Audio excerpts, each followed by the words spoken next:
Aloha, ya. UCL akan kembali bermain dan akan mempertemukan tim yang di minggu lalu yang sudah dipertemukan. Kali ini pertemuan keduanya.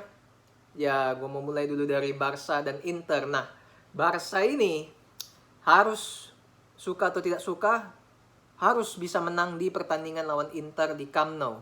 Kenapa? Karena pertandingan ini akan sangat menentukan buat perjalanan mereka di grup neraka ini. Udah pasti Munchen juara grup. Kalau sampai Barca gak bisa menang, seri aja lawan Inter, Barca bisa-bisa gak lolos di 16 besar. Dan itu akan sangat merugikan buat mereka karena mereka udah beli banyak pemain. Nah, kalau dilihat dari beberapa pertandingan terakhir setelah di pertemuan pertama itu, di mana Xavi taruh pemain gak sesuai tempatnya dan permainan juga cuma lewat crossing, gak ada permainan kombinasi lewat tengah seperti Barca yang kita kenal identitasnya selama ini.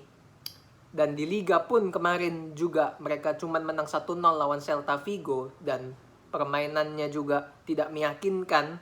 Pemainnya juga banyak cedera di belakang. Tapi itu bukan suatu alasan buat Xavi untuk tidak perform. Karena kekuatan Barcelona itu ada pada lini tengah yang menjadi porosnya.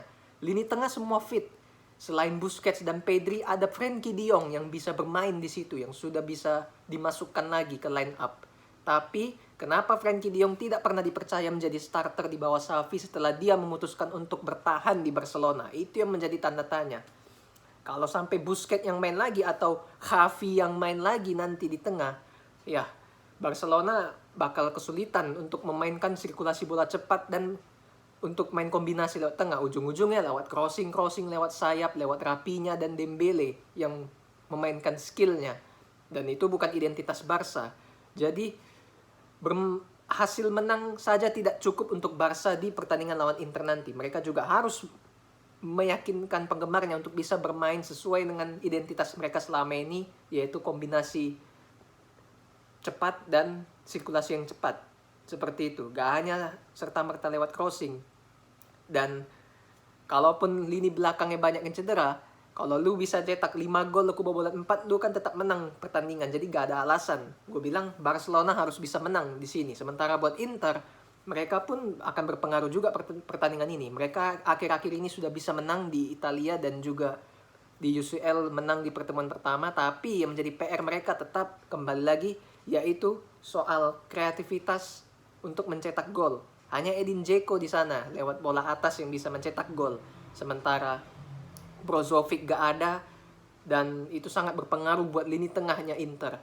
Lini belakang pelan-pelan sudah mulai kembali menunjukkan top performnya. Skriniar di pertemuan pertama mengantongi Lewandowski bersama Bastoni dan De Vrij dan lain-lain juga udah mulai kembali pelan-pelan. Nah, ini menjadi modal buat mereka. Apakah mereka bisa menahan gempuran dari Barca? So, kalau menurut gue, Barca gue bilang harus bisa menang di pertandingan ini. Kalau sampai seri, selesai Barca, akan ketemu Munchen di pertandingan selanjutnya. Ya, Barca bisa-bisa nggak lolos di babak selanjutnya. Di pertandingan selanjutnya itu ada Milan yang akan menjamu Chelsea di San Siro.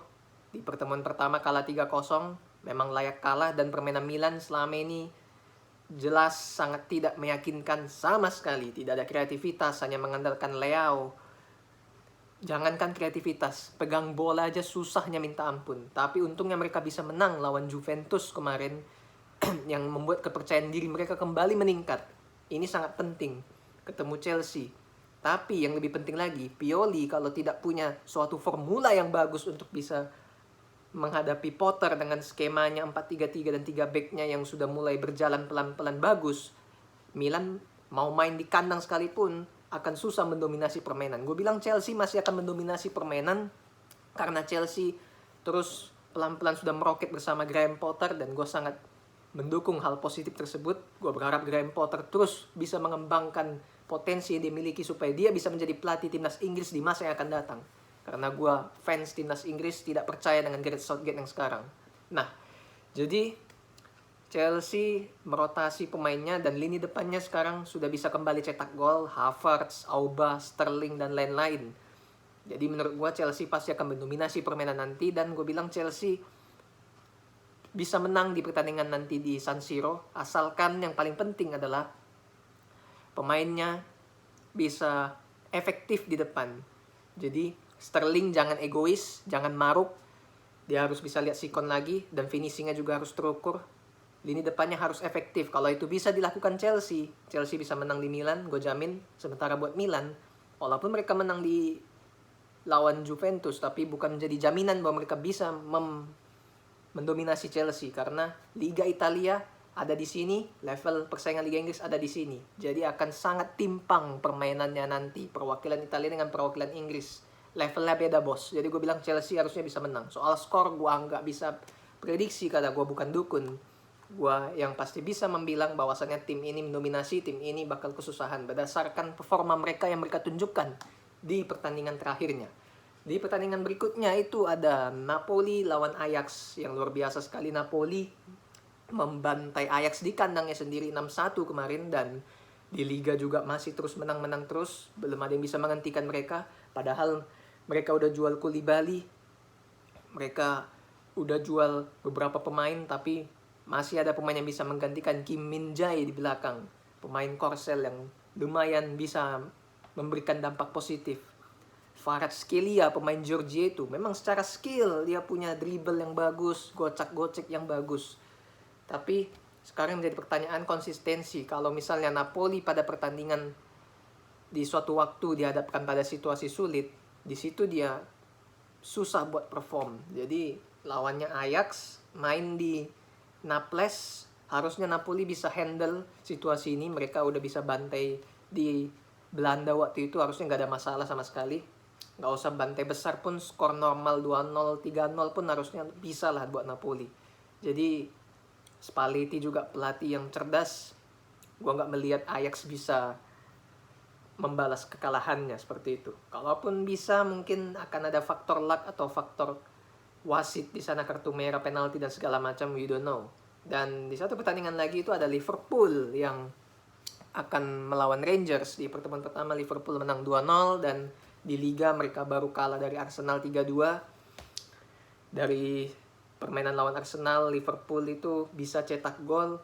Cuman yang jadi problem buat mereka yaitu adalah lini tengah mereka itu sama sekali gak jalan kreativitasnya pada saat lawan Arsenal. Arsenal dengan kengototannya pada saat itu bisa mematikan kreativitas, imajinasi dari seorang Thiago. Dan lini depannya memang cetak gol, tapi itulah dia menjadi problema. Tapi lawan Rangers harusnya Liverpool bisa menang, dan itu suatu keharusan, karena Liverpool di Liga Inggris, forget it for the championship.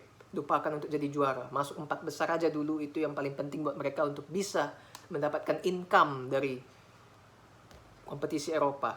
Dan untuk di Champions League, beruntungnya mereka masuk grup yang tidak begitu berat, sehingga jelek-jelek mereka bisa finish di bawah Napoli jadi runner up. So harusnya mereka bisa menyelesaikan Rangers tanpa harus banyak cincong. That's it, thanks for watching.